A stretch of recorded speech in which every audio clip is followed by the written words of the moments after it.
तुम्हारे नहीं है? अच्छा अच्छा।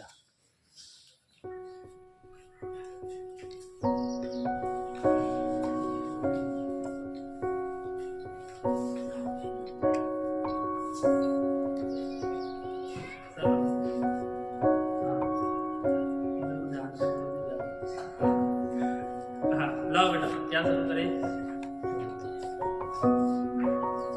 जैसे देखो अपने हम ऐसा करेंगे कि प्रत्येक चैप्टर वाइज आपको सिलेबस में है ना अपना उसको पहले लगाएंगे आराम से और फिर उसी के अनुसार है ना जो आगे के कुछ आउट है ना उनको पढ़ने से अपन को ज्यादा फायदा तो है नहीं है कुछ इस साल तो, ठीक है ना। आगे आपकी मर्जी है, कोई चीज आपसे मतलब लाइव पढ़ सकते हो, कोई दिक्कत नहीं। गणित में वैसे आगे तक काम आते गणित बेटा। यहाँ से आपको जैसे एक पॉइंट पहली प्रश्नावली में तो मैंने आपको यहाँ से क्या क्या बता दिया, यूक्लिड विभाजन प्रमेय से मैथ से बता दिया।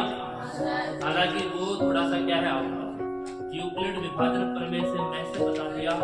फिर आपको यहाँ से मैंने अभाज्य गुणनखंड विधि से लेस और मैथ, तो एक ही सवाल तो ये पड़ेगा अभाज्य गुणनखंड विधि से लेस और मैथ, और एक पड़ेगा बेटा अपरिमेय संख्या। देखिए ना कि प्रूफ कीजिए कि अंडर रूट 2 एक अपरिमेय संख्या है, या फिर बेटा आपको एक संयोग के साथ परिमेय और अपरिमेय संख्या दोनों को जोड़कर घटा कर गुणा करके भाग करके मतलब एक संक्रिया बनाकर गणितीकरण करके फिर भी दे सकता है। मतलब एक तो अकेली अपरिमेय संख्या हो, ये सब जानते हैं, ये रूट ओवर 2 कैसी संख्या है अपरिमेय संख्या, लेकिन इसके साथ 2 जोड़ दिया जाए तो ये भी कैसे है अपरिमेय संख्या। इसमें जैसे मैं कह दूं यहाँ से कि 5 का भाग दे दिया जाए वो भी कैसी संख्या है अपरिमेय संख्या। इसमें से बेटा आप यहाँ से 5 से गुणा कर दो तो भी कैसी संख्या है अपरिमेय संख्या। तो यहाँ से 2 टाइप के प्रश्न, एक तो ये था और एक अंडर रूट 2 था, तो शायद ये पूछने के ज्यादा चांस है, इसको कई बार पूछ चुका है। चलो भैया जाओ, ऊपर वाले को कई दफा पूछ चुका है कि अंडर रूट 5 सिद्ध कीजिए कि अपरिमेय संख्या है, अंडर रूट 2 एक अपरिमेय संख्या है, अंडर रूट 7 एक अपरिमेय संख्या है, अंडर रूट 6 एक अपरिमेय संख्या है। अधिकतर जिक्र कौन सी करेगा कि यहाँ जो वर्गमूल के अंदर बैठी होगी वो अभाज्य संख्या बैठी होगी। किताब के अंदर भाज्य का कोई क्वेश्चन ही नहीं है तुम्हारा, ठीक है ना, अभाज्य वाला है, तो अभाज्य वाला आपको अच्छे से क्लियर करना है। ये 3 टाइप के प्रश्न, 2 तो ये हो गए तुम्हारे और एक बेटा मैथ से। और अब ये मैं नहीं कह रहा कि तुमसे ये 4 नंबर की कम से कम प्रश्नावली 4 या 5 नंबर की, तो इसमें जरूरी कि 2 ही सवाल पूछे, 2 सवाल पूछेगा तो बेटा आपके यहाँ से 4 नंबर पूरे नहीं है, क्योंकि बड़ा सवाल तो आने के चांस नहीं है। ये हो सकता है कि आप सोच रहे 4 नंबर का ही दे दे, असंभव है ऐसा आना, बिल्कुल ऐसा, क्योंकि इसमें सवाल बढ़ते सवाल के तरीके से, छोटे सवाल बड़े सवाल कहाँ से उठाना है, कैसा पैटर्न रहता है एग्जाम का, वैसा एग्जाम में काम करता है। ऐसा नहीं प्रत्येक शुरुआत की प्रश्नावली ली बड़ा सवाल दे दिया कि यहाँ से ये बड़ा तुम्हारा जितना दिख रहा है 4 लाइन का, तो 4 लाइन का तो है लेकिन बड़ा नहीं है, ये मात्र 3 लाइन का सवाल है इसका हल। चलो भाई फटाफट चलो।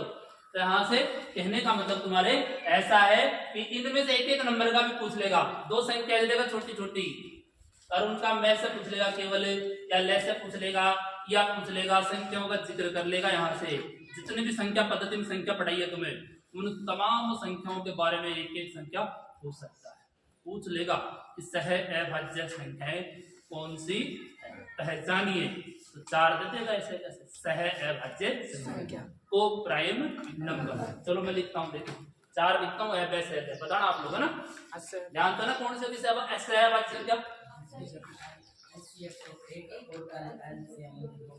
बिल्कुल वेरी गुड, कि जिनका मैसत तो कितना हो और जिनको गुणा करे तो वही क्या मिले लेस।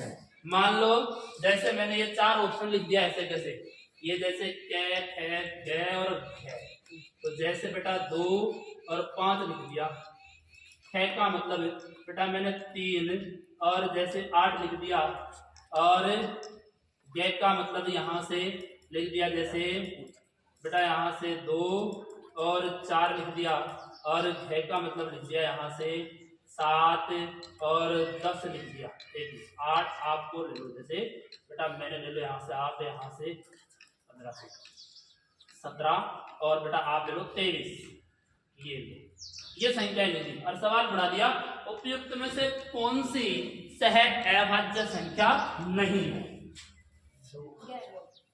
गै गै नहीं है कि 2 4 नहीं है, 2 4 नहीं है ना, हाँ गै के साथ में कौन है 2 4, ये नहीं है। बाकी तीनों कैसी संख्या है, सहअभाज्य संख्या। चाहे आप यहाँ से अपना तरीका लगा दो कि दोनों का में से कितना होगा 1, इन दोनों का में से कितना होता है 1, गुणनफल करोगे तो 10, अरे भाई क्या होगा लैसे भी कितना आएगा 10, 2 और 5 का लघुत्तम कितना होता है 10 ही होता है ना। 3 और 8 का में से कितना होता है 1, और 3 और 8 का लैसे 24, गुणा करो तो भी 24 से आएंगे, 8 या 24, 17 और 23 का आपको यहाँ से में से निकालोगे तो 1 आएगा, और ले से निकालोगे तो दोनों का क्या होगा गुणनफल।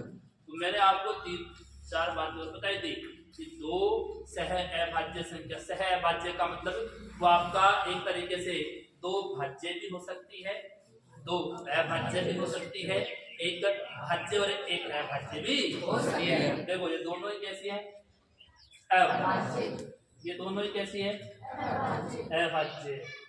ये आपकी एक अभाज्य है, एक कैसी है भाज्य पूर्ण है 8, अभाज्य कितना है 3, कोई दिक्कत नहीं सर। ऐसे सवाल बनेंगे और संख्याओं के जितनी भी आपको सामान्य जानकारी है ना, आप एक बार वो पेज खोलोगे और आराम से घर जब भी फुर्सत मिलेगी आपको पहली फुर्सत में देख लेंगे आप एक पेज नॉर्मल मतलब नेचुरल नंबर कौन सा होता है, प्राकृत पूर्ण पूर्णांक, सारी संख्याएं केवल देखने का काम है, अपने आइडिया में आ जाएगी ये संख्याएं प्राकृत होती है, ये पूर्ण होती है, ये आपकी पूर्णांक है, ये परिमेय है, ये अपरिमेय है, ये सम है, ये विषम है, ये अभाज्य है, ये आपकी और सह अभाज्य, सारी संख्याएं आ जाएगी आपकी, ठीक है ना। ये दशमलव संख्या में आती है, दशमलव में 2 प्रकार के बता दी, शांत और अशांत, अशांत भी 2 प्रकार की बता दी, अशांत आवर्ती, अशांत अनावर्ती। संख्या से कोई मैंने क्लू नहीं छोड़ा, बिल्कुल 1% भी कहीं कोई सवाल इधर से कोई जानकारी नहीं है, संख्या पढ़ते काफी टाइम हो गया, ठीक है ना, वो सारी चीजें आपको बताएं। अब इस संख्या पद्धति का तो ये खेल खत्म और हम अपना नया खेल शुरू करते हैं बहुपद। और बहुपद में आपको यहाँ से छोटा सा पहले तो आप सिलेबस के बारे में जिक्र करते हैं, दूसरी पद्मावली में है क्या, आप सिलेबस को कैसे बताऊँ, सिलेबस को इसमें देखिए है ना। हाँ चलो, आज आप किसी ने लगा रखा है क्या सिलेबस के बारे में, है किसी को ध्यान कोई, चलो आज देखो, चलो आज बहुपद के बारे में लगा रखा है, किससे लगाया ना,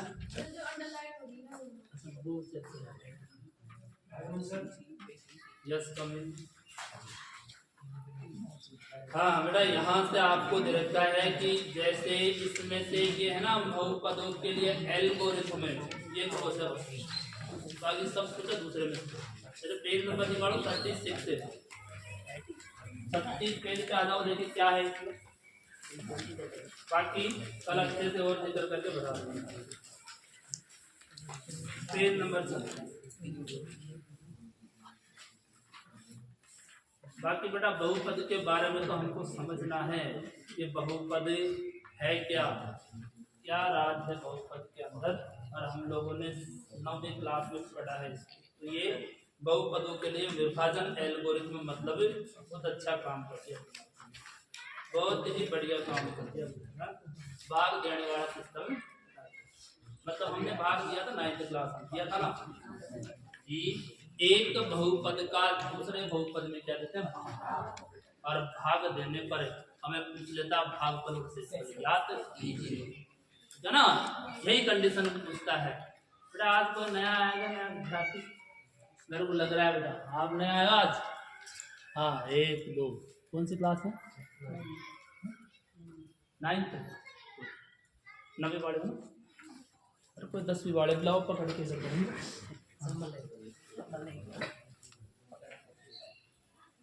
हाँ वो देखो बेटा, जैसे इस प्रश्नावली का नाम है बहुपद, इसके बारे में अच्छे से पढ़ लेते हैं।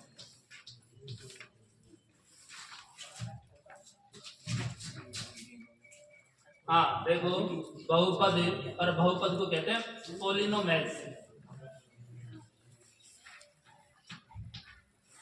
हाँ देखो, इसको आप जैसे पी से डिनोट कर सकते हो, क्योंकि अंग्रेजी का शब्द आ रहा है पी।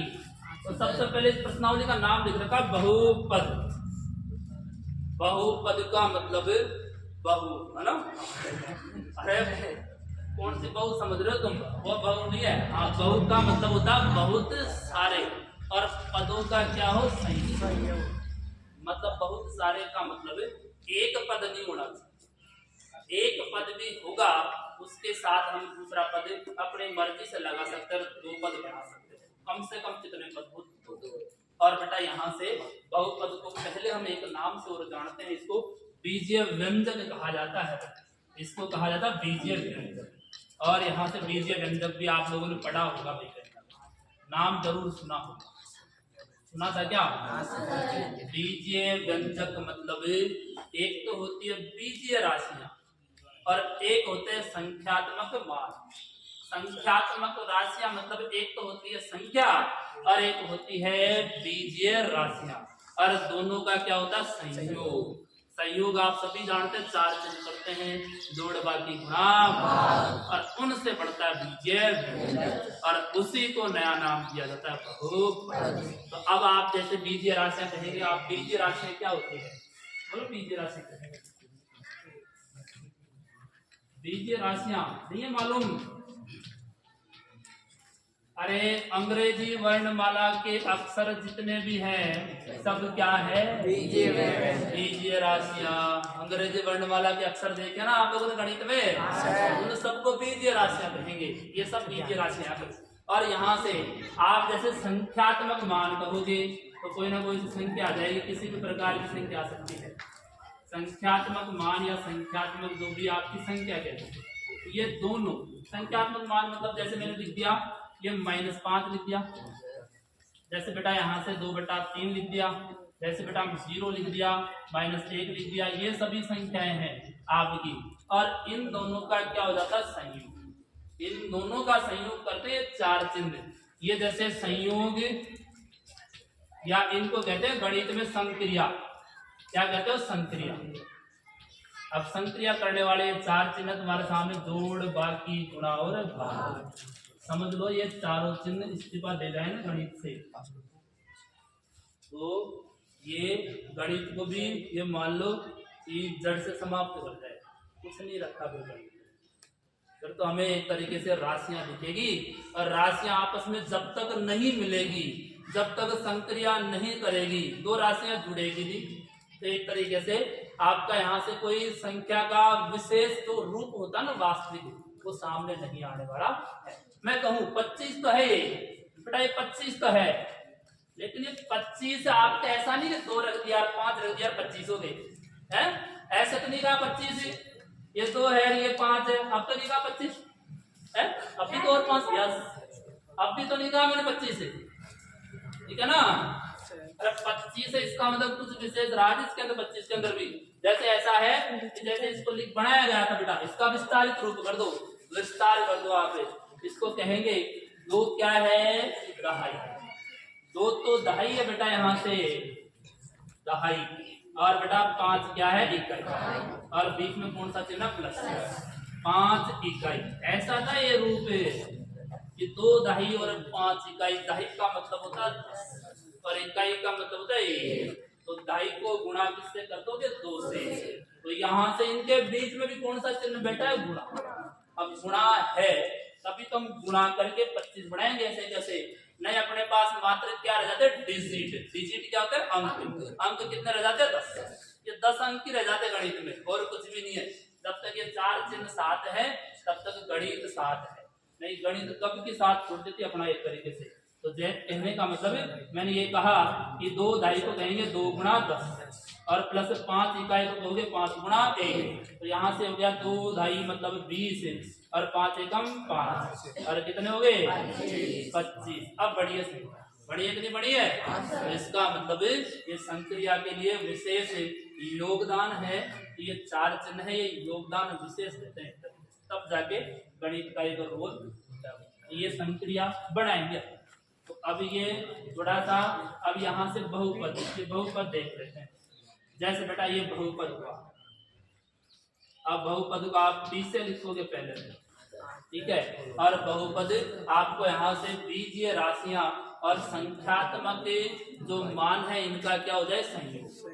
मैं एक लाइन और लिख देता हूँ, बीजीय राशियां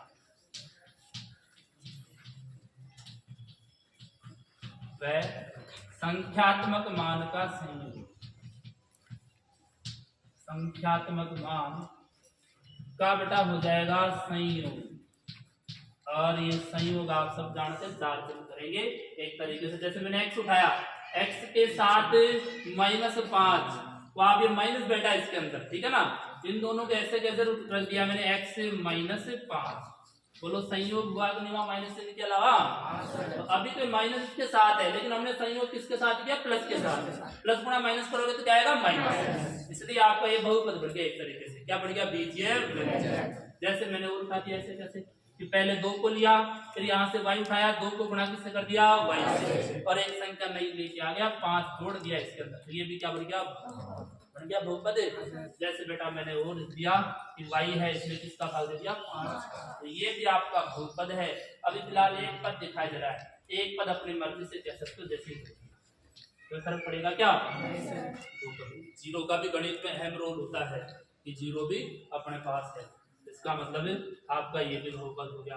जैसे मैंने कहा कि 2y - 5/3, तो इस प्रकार से जो भी है वो सब क्या कहलाएंगे हमारे बहुपद। बहुपद के लिए बीजीय राशियां व संख्यात्मक मान का संयोग या बेटा इनकी क्या हो जाए संक्रिया, तो ये क्या कहलाएगा आपका बहुपद, ठीक है। इसे किससे लिखोगे, इसे पी से डिनोट किया जाता है। डिनोट मतलब रिप्रेजेंट किया जाता है, रिप्रेजेंट मतलब दर्शाया जाता है। इसे हम किससे लिखेंगे, पी से। जो भी बहुपद आएगा उसको किससे लिखेंगे, पी से, ठीक है। अब इसमें आपकी जो बीजीय राशियां हैं इसको एक नाम से और जानते हैं, इसको कहते हैं चर।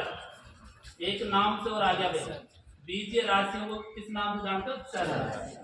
और संख्यात्मक मान को जानते हो अचर, ये और ले लो भाई, अचर मान कह दो। एक चर मान होते हैं, एक चर राशियां होती है, एक अचर राशियां होती है। मतलब अज्ञात जो मान होता है वो तो क्या होता है, चर। अज्ञात मतलब x का मान ध्यान है क्या आपको, x का मान निकाल ले तो वो अज्ञात से क्या हो जाएगा, ज्ञात। वो अज्ञात जो होता है उसे क्या कहेंगे, चर, और जो ज्ञात होता है उसे क्या कहेंगे, अचर। आगे बात समझ में, इसका मतलब ये दोनों मान हो गए, बहुपद हो गया। अब बहुपद की हम शर्त देखेंगे, बहुपद के लिए क्या विशेष एक दो शर्त होती है, वो दोनों फिर बहुपद के प्रकार पढ़ लेंगे, ठीक है। और प्रश्नावली शुरू हो जाएगी। और आपके 2 ही प्रकार है बहुपद के, एक तो बेटा आपका यहाँ से एक घातीय बहुपद और एक है द्विघातीय बहुपद। त्रिघातीय बहुपद का चित्र है, लेकिन उसके नीचे लिख रखा है यह प्रश्नावली, यह प्रश्नावली, यह जो पेज या प्रश्नावली या यह उदाहरण एग्जाम की दृष्टि से उपयुक्त नहीं, इसका मतलब फिर भी ठीक है। देखो तो यहाँ से मैंने बहुपद के लिए विशेष शर्त है, देखो ये 2 शर्त विशेष ध्यान रखनी है भाई, तब बनता है बहुपद। पहली शर्त बताई मैंने यहाँ से, देखो ध्यान से, कि जो भी चर राशि होती है, जो भी चर राशि होती है उस पर जो पावर दिखाई दे रही है आपकी, जो भी चर राशि होती है उस पर जो पावर दिखाई दे रही है वो पावर ध्यान से देखो, सब पहले कितनी दिखाई दे रही है, 1 दिखाई दे रही है। बेटा आपको एक कैसा पूर्णांक है, धनात्मक पूर्णांक। तो कहने का मतलब जो भी बहुपद होगा उसमें चर राशि पर जो भी घात होगी वो एक आपको पॉजिटिव इंटीजर नंबर होगा, मतलब धनात्मक पूर्णांक होगा। तो इसका मतलब पहली कंडीशन कि चर राशि पर घात हमेशा धनात्मक पूर्णांक होगी। कैसी पूर्णांक होगी? धनात्मक पूर्णांक होगी। धनात्मक पूर्णांक मतलब जैसे 0 हो सकता है क्या? 0 ना तो धनात्मक है ना ही ऋणात्मक। तो इसका मतलब शुरुआत कहां से करें? 1 2 3 4 5 ऐसे अनंत तक ये जितने भी पूर्णांक है सब कैसे पूर्णांक है? धनात्मक। ये पावर में दिख जाए तब तो आप कह दोगे कि क्या है? एक बहुपद। दूसरी कंडीशन कि मैंने कह दिया यहां से कि यदि घात चर राशि की घात यदि चर राशि की घात 0 है तो वह अचर बहुपद है। कैसा बहुपद है? अचर बहुपद है। मतलब जैसे यहाँ पे मैं कह दूं कि 2x की घात 0 और प्लस 5 लिख दूं, बराबर कितना हो जाएगा? 7 हो जाएगा। 7 x की घात 0 का मान कितना होता है? 1। तो यहाँ से यह अचर बहुपद कहलाएगा। ऐसे कैसे? जैसे मैंने वो लिख दिया आपको, जैसे कि 20x और पावर 0 प्लस 8 कितने हो गए? 28। तो इसका मतलब ये कैसे बहुपद है? अचर बहुपद। तो ये दो कंडीशन हो गई। तीसरी कंडीशन कि बेटा यहाँ से जो भी आपके जो चर हैं उन चर को एक नाम से और जानेंगे। यहाँ पर ये चलो यहाँ पे और लिख देंगे शून्य। उनको एक नाम से और जानते हैं शून्य। ठीक है? जो भी चर है उसको क्या कहेंगे? शून्य। तो बेटा यहाँ से जो शून्यक है, शून्यक का मतलब यहाँ जैसे x बेटा घात कितनी दिखाई दे रही है? 2। यहाँ पे 2 लिख दिया मैंने, तो कितने शून्य दिखाई देंगे? 2। y कितनी बार है? 1 बार। तो कितने शून्य है? तो पावर के बराबर क्या होते हैं? शून्य। तो यहाँ से मैंने आपको यहाँ से एक कंडीशन और बतानी है कि जैसे शून्य की विशेष और बता देंगे, लेकिन ये फिलहाल आप लोग उतारोगे। तो पहले कर देख लो इस शून्य के बारे में एक बार स्पष्ट। शून्य का मतलब इसके नाम से स्पष्ट हो रहा है कि शून्य, और इसका संदेश करते हैं अंक। शून्य प्लस अंक होता है कि ऐसा मान बहुपद में चर राशि का रख दीजिए कि जैसे बहुपद किसमें है? ये x इसमें है, x में है। इस x का ऐसा मान रख दीजिए ये बहुपद ही क्या हो जाए? शून्य। बहुपद किस में बदल जाए? 0 में। तो वही उस बहुपद का क्या कहलाएगा? शून्य। क्या कहलाएगा? शून्य। जैसे बताओ x के स्थान पे कितना रख दो? 5। 5 में से 5 गया तो 0। तो x का मान कितना होगा? 5। तो ये 5 इस बहुपद का क्या है? शून्य। ठीक है ना? इसका मतलब शून्य का मतलब एक ऐसा अंक होता है जिसको बहुपद में रखने पर, या ऐसी संख्या होती है जिसको बहुपद में चर राशि के स्थान पर रखने पर उस बहुपद का मान क्या हो जाता है? 0। तो वही उस बहुपद का क्या कहलाता है? शून्य। अब कितने शून्य होंगे कि जितने उस बहुपद पर अधिकतम घात होगी, 2 है कि 3 है कि 4 है कि 5 है कि 10 है, जितनी मैक्सिमम पावर होगी उतने ही बहुपद पे क्या होंगे? शून्य। उतने ही बहुपद पे क्या होंगे? शून्य। उतने ही x के क्या होंगे? मान। उतने y के क्या होंगे? मान। आई बात समझ में? तो यहाँ तक कोई दिक्कत है तो बोलो। तो पहले हमने एक बार फिर से देख लो, बीजीय व्यंजक बहुपद ये जितने भी अंग्रेजी वर्णमाला के अक्षर होते हैं सब बीजीय राशियां होती है। इनको चर कहते हैं, इनको शून्य कहा जाता है। अचरमान संख्याएं होती है, जितनी भी हमने तमाम संख्याएं देखी सब क्या है? अचर। ठीक है? सब क्या होती है? अचर। तो अचर संख्याएं होगी ऐसे जैसे। अब बेटा यहाँ से अचर संख्याएं हैं तो ये संख्या थोड़ा सा एक दो कि अचर जो मान है ना ये वास्तविक संख्याएं होनी चाहिए। क्या संख्या होनी चाहिए? वास्तविक संख्या। काल्पनिक नहीं होनी चाहिए कोई भी, वास्तविक संख्या होनी चाहिए, रियल नंबर होनी चाहिए। अंडर रूट में भी आ सकता है कि आपको अंडर रूट 3 आ गया। ये जैसे एक और उदाहरण लिख दिया, अंडर रूट 3x + 5, तो ये भी क्या है? तुम्हारा एक बहुपद। देखो कैसी संख्या है वास्तविक। मैंने ऐसा लिख दिया, ये लो कि -3 -√3x+5। अब बताओ बहुपद है क्या? नहीं है, क्योंकि ये कैसी संख्या है? काल्पनिक। आ गया आपकी बात, काल्पनिक संख्या नहीं होगी। कैसी संख्या होगी? वास्तविक संख्या। वास्तविक संख्या होगी। ऐसे कैसे बेटा? ये वास्तविक संख्या के लिए हम काम कर रहे हैं। तो आपका ये वास्तविक संख्याएं बीजीय राशियां, जब इनका संयोग होता है, मिलती आपस में, मिलाते कौन है? ये 4 प्लस माइनस गुणा और 4 चिन्ह मिलाते हैं तो क्या बन जाता है? बहुपद। और बहुपद को किससे लिखा जाता है? पी से। और पी से लिखेंगे, और पी से लिखने के बाद बहुपद के लिए 2 शर्त बताई कि यहाँ चर राशि होती है, जो भी चर होगा उसी चर वाला बहुपद माना जाएगा। लेकिन उस चर पर जो घात होगी वो कैसा पूर्णांक होगा? धनात्मक पूर्णांक। इस प्रकार से 1 2 3 4 5 आगे तक होगा ऐसे। और यदि चर राशि पर घात 0 है तो वो अक्षर घात वाला क्या है? बहुपद। कोई दिक्कत नहीं सर। अब छाप लो तुम ऐसे कैसे।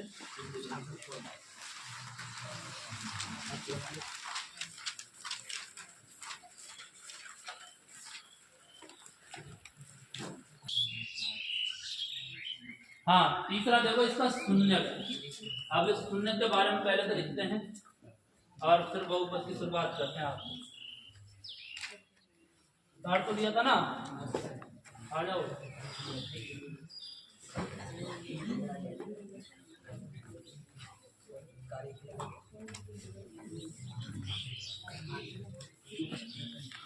हाँ बेटा देखो, शून्य के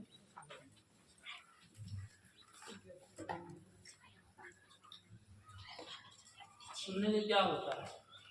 देखो, वह संख्या जिसको चर राशि के स्थान पर रखा जाए और बहुपद क्या हो जाए? शून्य। वही बहुपद का क्या कहलाता है? शून्य। अर्थात चर राशि का वह मान, चर राशि का वह मान जिसको बहुपद में रखने पर, चर राशि का वह मान जिसको बहुपद में रखने पर बहुपद क्या हो जाए? शून्य। बहुपद शून्य हो जाता है, शून्य हो जाता है, उसे बहुपद का क्या कहते हैं? शून्य। उसे बहुपद का शून्य कहा जाता है, शून्य कहा जाता है। अब बेटा ध्यान से देखो इधर, जैसे मैंने यहाँ पर चर राशि का मान रखना है और किसी का मान नहीं रखना है। जो भी बहुपद दे रखा है, जिस भी चर में दे रखा है, उस चर का मान जैसा तुम्हारी इच्छा के अनुसार रखते हो, तो आप बेटा वहां से बहुपद का मान क्या होना चाहिए? 0। और वो 0 हो जाए तो उसको क्या कहेंगे? बहुपद का शून्य। तो इसी प्रकार जैसे अब एक कंडीशन, ये तो तीसरी हो गई, अब चौथी हो कि बहुपद में चर राशि पर जितनी अधिकतम घात होगी, चर राशि जो भी दिखाई देगी उस पर मैक्सिमम पावर 2 है कि 3 है कि 4 है, उस बहुपद के उतने ही क्या होंगे? कि बहुपद में चर राशि पर जितनी एक्सिमम अधिकतम पावर होगी, जितनी अधिकतम घात होगी बहुपद में चर राशि पर। गर्मी लग रही है क्या आपको? सबको? क्या करें? मैं क्या करूं?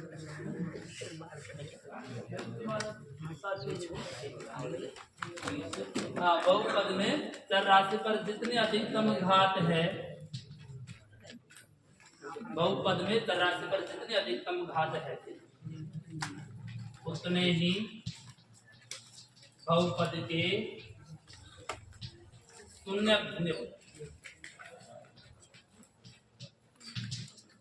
और वह बहुपद उतनी घात वाला बहुपद होगा।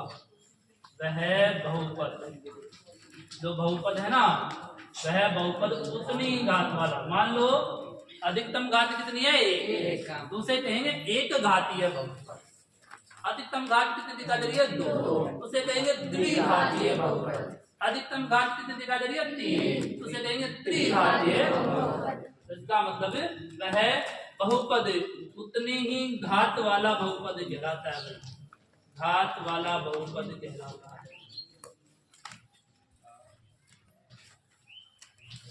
अब बेटा यहां से जैसे हम बहुपद के प्रकार ले लेते हैं,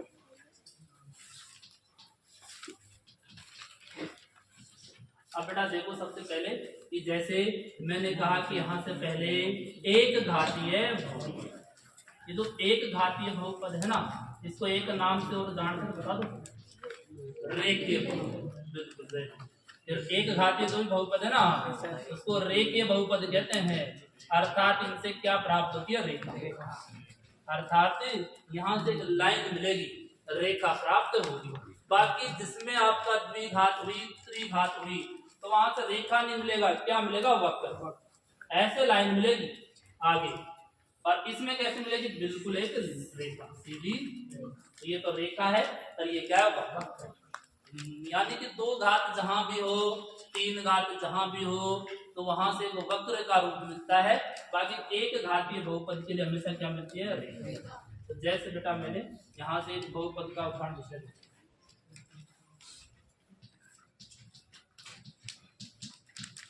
बहुपद 5√x + 8। एक और लिख देता हूँ, 6x + और लिख दो जैसे 2x + 8।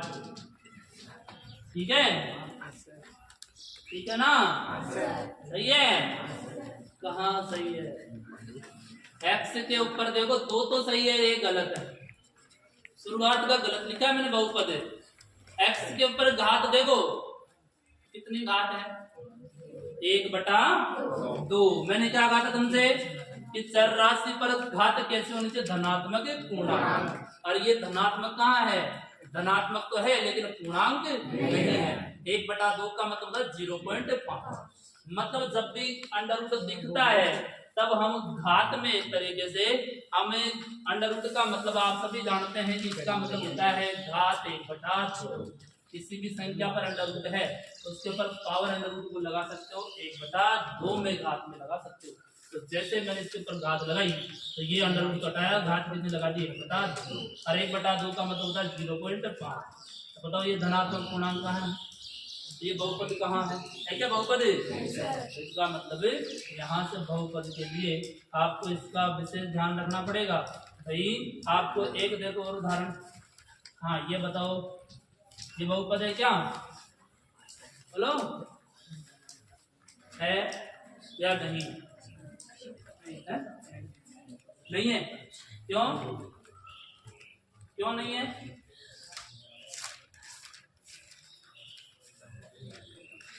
अब बोलो। माइनस की हो जाएगी। x कहाँ बैठा है अभी? हर में। हर में बैठा है तो अपना जो भी संख्या होती है, वो चर राशियां जो भी होती है, वो हमेशा कहाँ पहुंचती है? अंश में पहुंचती है। कि अंश में अभी अधिकतर मान बताया था, इसको ऐसा लिखेंगे कि 5x⁻1। अभी पावर कितनी है? 1। ऊपर जाएगी घात किस में जाएगी? माइनस, और प्लस कितना हो जाएगा? 8। अब बताओ ये धनात्मक पूर्णांक रहा क्या? नहीं। तो 5x⁻1 है तो ये भी बहुपद नहीं है। ध्यान रखना विशेष तौर पे, जांच करवाएगा तुमसे, 4 ऑप्शन लिख देगा, जांच कीजिए कि बताइए बहुपद कौन सा नहीं। बस अब वही ऐसा एक उलझन कर देगा, तुम्हारे सामने 3 को दे देगा, एक कंफ्यूज कर देगा, चाहे अंडर रूट में लिख दे चाहे हर में लिख दे, कैसे भी आपके दिमाग में वो गलत फहमी ला सकता है उस स्थान पे। ठीक है ना? तो आपको विशेष ध्यान रखना, बहुपद के लिए पावर तो क्या होनी चाहिए? धनात्मक पूर्णांक। और संख्या कहाँ होनी चाहिए? आपके अंश में। चर राशि कहाँ होनी चाहिए? अंश में, हर में नहीं होनी चाहिए। ऐसे जैसे तो इस प्रकार के बहुपद है, ये सब एक घातीय बहुपद। देखो चर राशि पर एक ही घात है, अधिकतम घात कितनी है? 1। एक से ज्यादा पावर है क्या? नहीं है। इसका मतलब ये एक घातीय बहुपद होंगे सारे के सारे। और इसको आप एक घातीय, कितने पद हैं भाई सब में? तो आप एक शब्द और जोड़ सकते हैं, एक घातीय द्विपद। तो उससे कोई नया कोई मतलब नहीं निकल रहा है। हालांकि पदों के आधार पर भी हम बहुपद को बता सकते हैं। मान लो ये लिख दिया, जैसे बताओ कि 5x + 6y + 7z और प्लस 7। अब ये कितनी घात वाला बहुपद है? एक घातीय, लेकिन पदों की संख्या कितनी है?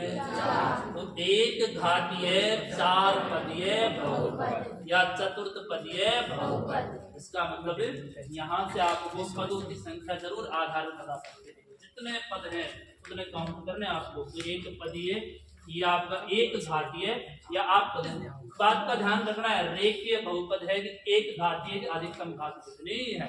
बाकी पद काउंट कर सकते हैं, सब पदों के आधार बता सकते हैं। तो दूसरा हो जाएगा बेटा द्विघातीय। द्विघातीय बहुपद या इसको द्विघात बहुपद कहते हैं, ऐसे सीधा सा रूप है, ठीक है। इसका ये नाम विशेष सकता है, द्विघातीय भी बोल सकते हैं। ये उपसर्ग, ये क्या लगा दिया? प्रत्यय लगा दिया। क्या फर्क पड़ता है? कोई फर्क पड़ता है क्या? यहाँ से द्विघात बहुपद कहो या द्विघातीय बहुपद कहो। तब जल्दी आया करना थोड़ा सा। सर वो टेम्पो लेट गई थी। टेम्पो लेट हो गया। और भी आ रहे क्या? नहीं। बगल वाले ध्यान रखना, कोई मोबाइल को फूंक मार दिया ना गिर जाएगा। हाँ, द्विघात बहुपद की कहने का मतलब है आपको यहाँ से कि बहुपद में जो भी चर राशि होगी वहां पर अधिकतम घात कितने दिखाई दे बेटा? 2। अधिकतम घात 2 दिखाई दे तो वो कहलाएगा द्विघातीय बहुपद। कि यहाँ अधिकतम घात तुम्हारी 1 है, यहाँ अधिकतम घात 1 है, यहाँ भी एक और उदाहरण लिख दूं मैं, जैसे मैंने लिखा ax + b, ax + b। तो यहाँ से जैसे चलो एक विशेष और बताते हैं कि जैसे एक घातीय बहुपद का जो व्यापक रूप होता है ना, इसका व्यापक रूप, इस एक घातीय बहुपद का कौन सा रूप? व्यापक, या एक बेटा मानक रूप कह दो। ऐसे इस रूप में लिखा जाएगा ऐसे कैसे। तो कहने का मतलब है ये ऐसे लिखा मैंने ax + b, और जहां x तो क्या है? चर। x तो क्या है? चर। और a और b क्या है? क्या है? कौन सी संख्या? वास्तविक। a व b वास्तविक संख्या है। अब बेटा यहाँ से देखो, इसी रूप को मैंने इस 3 प्रकार से लिख दिया। ax + b 5x + 8। a का मान कितना हुआ? 5। b का मान कितना हुआ? 8। ये दोनों की संख्या है वास्तविक, और x क्या है? चर। ठीक है। और 6x + 9 ये भी इसी रूप में है। तो बेटा 2x + 8 ये भी इसी रूप में है। ऐसे कैसे जो दिखाई दे रहे हैं तुम्हें वो ax + b का क्या है? तो ये एक घातीय या एक चरीय बहुपद, एक रेखीय बहुपद, एक घातीय या रेखीय बहुपद का कौन सा रूप है? व्यापक रूप। तो ऐसा भी लिख सकते हैं, ठीक है। लेकिन इसके लिए कंडीशन लिखेगा a और b चर नहीं, अब a और b तो क्या है? मान लो ऐसा आ गया। अब क्या चर है? अब a चर है ना। इसका मतलब अंग्रेजी वर्णमाला के सारे क्या होते हैं? लेकिन जब कभी बार आप लोग फोर्स कर देते हैं कि जैसे व्यापक रूप बनाते हैं, a b c d को तो हम संख्याएं मानते हैं और x y z को अधिकतर क्या मानते हैं? परंपरा से लिया। परंपरा जानते हो ना, घर वालों की परंपरा तो निभा रहे नहीं निभा रहे क्या? वैसा ही यहाँ समझ लो कि x y z परंपरा के अनुसार क्या माने जाते हैं? ठीक है। द्विघात बहुपद और द्विघात जो बहुपद है, इस तरीके से द्विघात बहुपद का पहले तो व्यापक रूप लिखो। जैसे ये जैसे व्यापक रूप लिखा मैंने कि यहाँ से हो गया ax² + bx + c, और आपका इसी प्रकार से ax² + bx + c है। तो जहां आप कहोगे x तो क्या है? वह a b और c क्या है? वास्तविक संख्या। वास्तविक संख्या। अब एक बात विशेष देखो भाई, जैसे मैंने बहुपद को शुरुआत किससे किया था? p से नोट किया था। जो मैंने कहा था कि बहुपद को किससे देखेंगे? p से। अब बेटा इसके कोष्टक में यदि आप, जैसे मैंने कहा ये बहुपद लिखा जा रहा है तुम्हारा ax square plus bx plus c, और यहाँ से किस रूप में बहुपद है, कौन सी चरराशि बैठी हुई है, तो x बैठे, जिसके अंदर क्या बता सकते हैं x। इसका मतलब ये है कोई बहुपद है वो किस चर में है, x चर वाला क्या है, बहुपद, तो उसको इस px के क्या लिख सकते हैं, बराबर। ऐसे कैसे, ये मैंने ये और लिख दिया, जैसे इधर से नीचे और लिख देता हूँ, जैसे px है तो इसको ऐसा कहेंगे ax square plus bx plus, या आपका x चर में क्या है, बहुपद, ऐसे इसको लिखा जाता है। बाकी कई बार जहाँ जरूरत पड़ती है तो लिख देते हैं, नहीं यही काम आता रहता है ऐसे। बाकी व्यापक रूप ध्यान रखना है, ax square plus bx plus c। देखो x कितनी बार लिखा है, वैसे 2 बार, तो x तो चर तो x ही है बेटा, लेकिन अधिकतम घात कितनी है, 2। तो यहाँ पर अधिकतम घात यहाँ पर 1 है, यहाँ पर कितनी है, 2। ये द्विघात बहुपद कहलाएगा। ऐसे कैसे, x पर अधिकतम घात कितनी है, 2, तो ये द्विघात बहुपद हो गया। इसका व्यापक रूप होता है ax square plus bx plus c। अब उदाहरण तुम्हारे सामने एक काफी उदाहरण है, 5x square plus 8x plus 7, बोलो द्विघात बहुपद है क्या, क्योंकि चरराशि तो क्या दिखा दे रही है, x, अधिकतम घात कितनी है, 2, और ये आपका हो गया बहुपद हो गया px। इसको किस नाम से दे सकते हैं, px। जैसे बेटा मैं लिख दिया 6x square plus 7x plus 8, ये भी क्या है, द्विघात।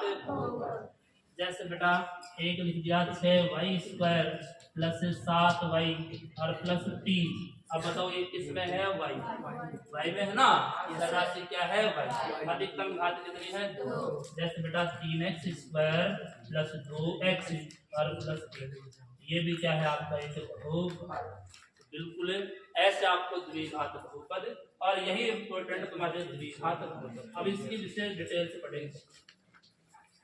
ये द्विघात बहुपद तुम्हारे, इसमें से सवाल बनेगा, ठीक है ना। तो द्विघात बहुपद एक घाती बहुपद हो गया, और इसी प्रकार से शून्य की और जितनी अधिकतम घात होगी उतने ही आपके क्या होंगे, शून्य, और आपको जितनी अधिकतम घात होगी उसको उतनी घात वाला क्या कहेंगे, बहुपद। 2 पावर है अधिकतम तो द्विघातीय बहुपद, 1 पावर है तो 1 घात, ये बहुपद। ज्यादा कठिन वाली बात है क्या, आसान है बिल्कुल। और अब यहाँ से द्विघात बहुपद की चर्चा करेंगे।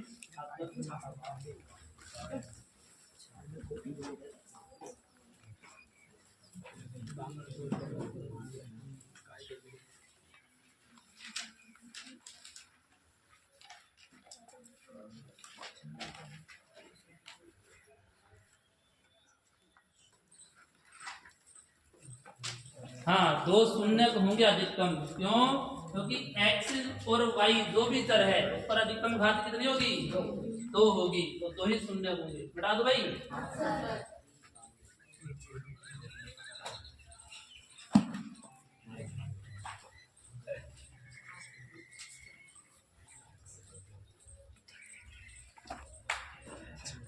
हाँ, जैसे बेटा यहाँ से कि ये मान लिया मैंने कि एक टॉपिक और लिखते हैं, जैसे बहुपद के शून्य के वह गुणांक होंगे भाई, शून्य का वह गुणांक में संबंध देखेंगे बेटा।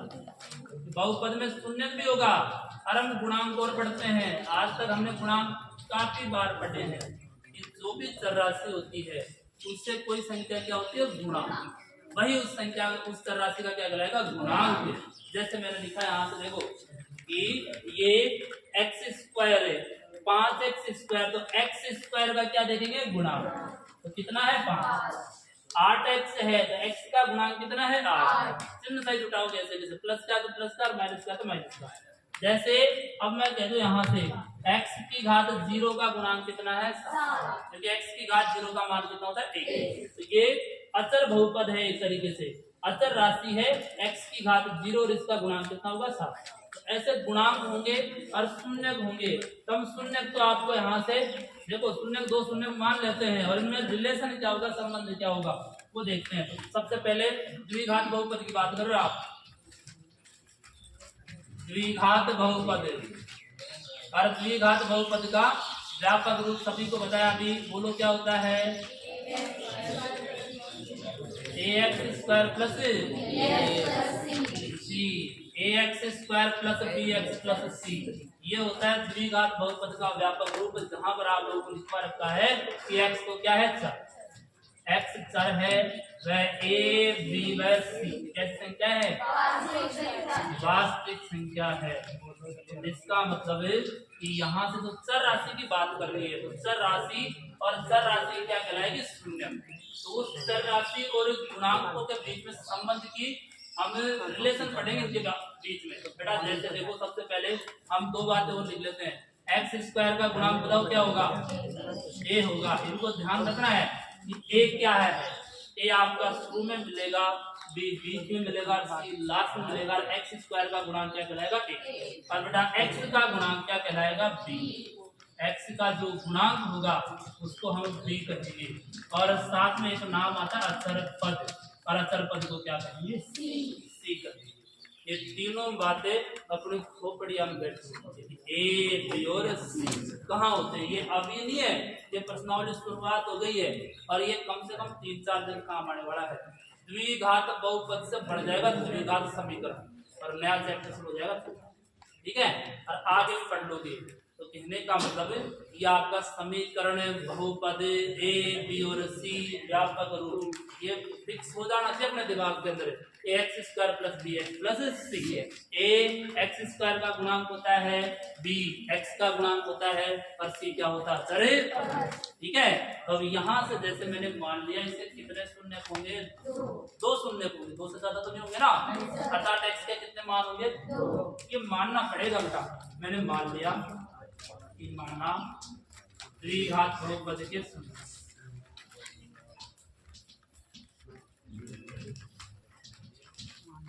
द्विघात बहुपद के शून्य मान लिया अल्फा व बीटा। क्या मान लिया? अल्फा और बीटा। एक तो अल्फा होगा और एक बीटा होगा। बताओ एक्स का एक मान क्या है? अल्फा, क्योंकि बहुपद किस में है? चर राशि में है, एक्स में। एक्स का एक मान अल्फा, एक मान बीटा, अर्थात ये दोनों ही किसके मान है? एक्स के। एक्स बराबर अल्फा माना है और मैंने एक्स बराबर क्या माना है? बीटा। तो ये 2 शून्य हो गए, ये मान लिया मैंने। अब बेटा ये तो संबंध होता है, रिलेशन होता है। मैंने ऐसा कह दिया कि शून्य को का योग, शून्य को का योग। अब शून्य को कौन कौन से माने हैं? अल्फा और बीटा। दोनों को जोड़ेंगे कि नहीं जोड़ेंगे? जोड़ देना। तो अल्फा प्लस बीटा कर दिया ऐसे जैसे।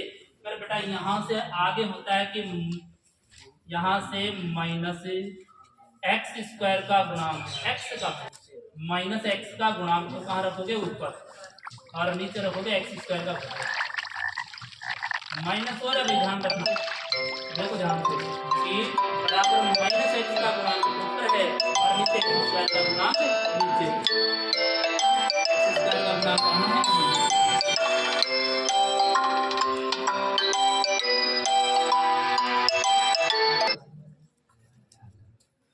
एक और बजे की डिसमिस कर देना ना यहाँ से अच्छे से। यहाँ से माइनस एक्स का गुणांक बटे एक्स स्क्वायर का गुणांक है। बेटा एक्स का गुणांक और एक्स स्क्वायर का गुणांक पहले निकाल रहे हैं। एक्स का गुणांक क्या है? बी। एक्स स्क्वायर गुणांक क्या है? 1। बेटा मैंने कह दिया यहाँ से माइनस बी बटा 1। अर्थात इसको और सोल्व करते हैं तो ये थोड़ा सा और बढ़ा दिया, alpha plus beta minus b बटा 1। ये फॉर्मूला दिमाग के अंदर से अल्फा प्लस बीटा बराबर माइनस बी बटा 1। इस प्रकार से अब b कहां से पहचानोगे? x का गुणांक दिखेगा b। a कहां से देखोगे? एक्स स्क्वायर का गुणांक, ठीक है? और शून्य को का योग पूछेगा तुमसे तो सीधा सा कर देना माइनस बी बटा 1। एक्स का बी का मान उठाना, a का मान उठाना और रख देना, हो जाएगा अल्फा प्लस बीटा बराबर माइनस बी बटा 1। एक और होता है, 2 जहां होती है इसकी, एक तो शून्य को का योग पूछेगा बेटा 1, और एक पूछेगा शून्य को का गुणनफल। शून्य को का गुणनफल, और शून्य कौन कौन से माने? अल्फा और बीटा, दोनों को क्या कर दिया जाए? गुणा कर दिया जाए। तो इसका मतलब यहाँ से हो जाएगा बेटा अचर पद। अचर पद कहाँ रखेंगे? ऊपर। अचर पद बटे एक्स स्क्वायर का गुणा। तो अचर पद क्या है सी, एक्स स्क्वायर का गुणांक क्या है ए। इसका मतलब ये हुआ कि अल्फा गुणा बीटा बराबर सी बटा ए। तो ये दो सूत्र हैं बस, ये आपके एक तरीके से यहाँ से ऐसा करवाएगा कि रिलेशन मतलब शून्यकों के बहुपद के शून्यकों और उनके गुणांकों के बीच में संबंध ज्ञात कीजिए, रिलेशन ज्ञात कीजिए। तो रिलेशन के लिए कितने फॉर्मूले लगाएंगे, अल्फा प्लस बीटा बराबर होता है माइनस बी बटा ए, और अल्फा गुणा बीटा बराबर होता है सी बटा ए। ठीक है, तो इस प्रकार से शून्यकों का योग होता है, शून्यकों का गुणनफल होता है। अब एक आपको सीधा ही देखो, ये दोनों बातें देकर, एक तो ये दे देगा और एक ये दे देगा, और सीधा ही पूछ लेगा बहुपद ज्ञात कीजिए। तो ऐसा भी पूछा जा सकता है। तो बहुपद का एक सूत्र लिखा देते हैं, ये बहुपद, और बहुपद को कहते हैं बेटा पी एक्स से, बहुपद को किससे लिखते हैं पी एक्स। बताओ चर राशि किसमें दिखाई दे रही है एक्स में, बहुपद भी किसमें चलेगा एक्स में। इसका मतलब इसका सूत्र हो जाएगा x square minus alpha plus beta गुणा एक्स और प्लस अल्फा बीटा। देखो यहाँ से x square minus alpha plus beta गुणा एक्स और प्लस अल्फा प्लस बीटा। ठीक है, हाँ, तो यहाँ से आपका एक बहुपद और बढ़ गया भाई। अल्फा प्लस बीटा क्या बोलो, शून्यकों का योग। अल्फा गुणा अल्फा बीटा क्या है, शून्यकों का अल्फा बीटा शून्यकों का गुणनफल। अल्फा प्लस बीटा क्या है, शून्यकों का योग। एक तरफ तो अल्फा प्लस बीटा है और एक तरफ क्या है alpha beta. Alpha plus beta के साथ चिन्ह कौन सा है, और अल्फा बीटा के साथ चिन्ह कौन सा है प्लस का। तो यहाँ से सवाल ही पूछ रहा था एक ऐसे कैसे, तो यहाँ से स्कोर लिखता हूँ मैं, देखो पी एक्स बराबर, आप भूल जाते हो एक्स स्क्वायर माइनस इस अल्फा प्लस बीटा के स्थान पर लिख रहा हूँ मैं शून्यकों का योग, हिंदी में लिख रहा हूँ ऐसे कैसे शून्यकों का योग, और गुणा किससे करना है एक्स। जो भी कर यहाँ माना है उसी में क्या बनाओगे बहुपद, ठीक है ना। और यहाँ से ये आपका क्या है शून्यकों का गुणनफल। आज विशेष दे रहा तुम ऐसे, हमको तो गर्मी लग रही है, बन जाएंगे शून्यकों का गुणन। और जल्द से जल्द लाइट की व्यवस्था की जाए और ठंडा पानी ला के यहाँ पे रखा जाए ना। तो यहाँ से आपका ये बहुपद होता है, ठीक है बेटा, ऐसा बहुपद दिखाई देगा। अब देखो मैं आपको एक उदाहरण से समझ, सबसे पहले ये तो आपका जैसे पी एक्स है और मैंने बेटा लिख दिया 2x square plus 3x plus, ऐसा लिख दिया तुम्हारे साथ पी एक्स बराबर 2x square plus 3x plus a। ये क्या है, एक एक्स चर में एक क्या है बहुपद। कौन सा बहुपद है, द्विघात। ठीक है, यहाँ से पहचान करो a कितना है, b कितना है, c कितना है, 1 है। इसके कितने शून्य हो सकते हैं, 2 शून्य तो हो सकते हैं बेटा। यहाँ से 2 शून्य होगा तो पहले तो इसको शून्य को ज्ञात करवाएगा, शून्य को ज्ञात कीजिए। शून्य को ज्ञात करने के लिए यहाँ से द्विघात बहुपद में हम इसके क्या करते हैं गुणनखंड, और गुणनखंड करके यहाँ से x के कितने मान ज्ञात कर लेते हैं। एक मान हो जाएगा अल्फा और एक मान हो जाएगा बीटा, और अल्फा और बीटा और ए बी और सी इनके साथ कितने सूत्र बढ़ जाएंगे, इनमें हम क्या बता देंगे संबंध, ये रिलेशन है और फैक्ट है, सही है या गलत है। ठीक है, जो भी है तो यहाँ से आपका जो भी है ए बी सी की पहचान कर सकते हैं। यहाँ से इसके फैक्टर करके गुणनखंड करके x के कितने मान ज्ञात कर सकते हैं, क्योंकि आप लोगों ने गुणनखंड विधि पढ़ी है, 8वीं क्लास में पढ़ा है। ऐसा कोई सवाल 90 वाले तो 25 साल 90 में ना, 10th में कौन है,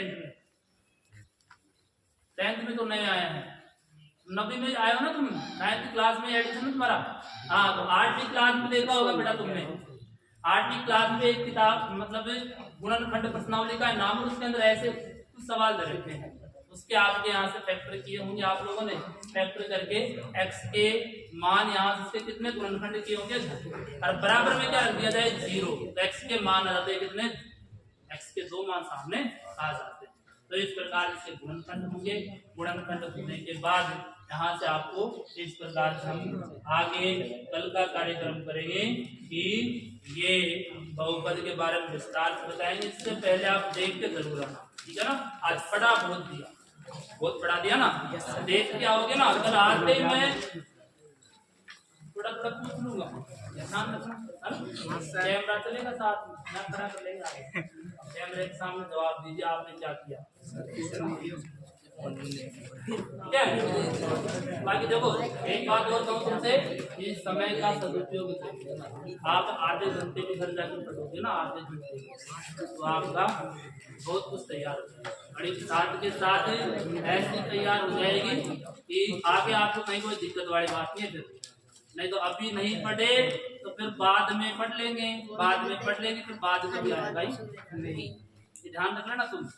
अभी तो वक्त है, अभी तो अपने पास बहुत टाइम पड़ा है। फिर जैसे जुलाई आएगी तो तुम लेके आओगे पूरा बैग भर के, है ना, 6 किताबें लेके आओगे, 6 सब्जेक्ट गुरुजी पढ़ाएंगे। फिर तुम्हारे पर इधर उधर कोई मतलब कोई नया कोर्स, कभी क्या हो रहा है, कभी क्या हो रहा है, तो ऐसा चलता रहेगा। इसलिए अभी तो गणित विज्ञान जो भी चैप्टर चल रहा है थोड़ा थोड़ा देख लो। ऐसा नहीं कि ऐसा भी मत सोचना कि मुझे आज ही इसी बार अभी तैयार करके ही आगे नहीं पढ़ने की जरूरत, भी पढ़ना है, ऐसा भी मत सोचना, आगे भी पढ़ना है ना। लेकिन एक बार आधे घंटे की, मैं कह रहा हूँ आधे घंटे घर जाके जरूर देख लेना रोज, यहाँ पढ़ने के बाद, ठीक है ना। बहुत आधे घंटे, ज्यादा नहीं, ठीक है।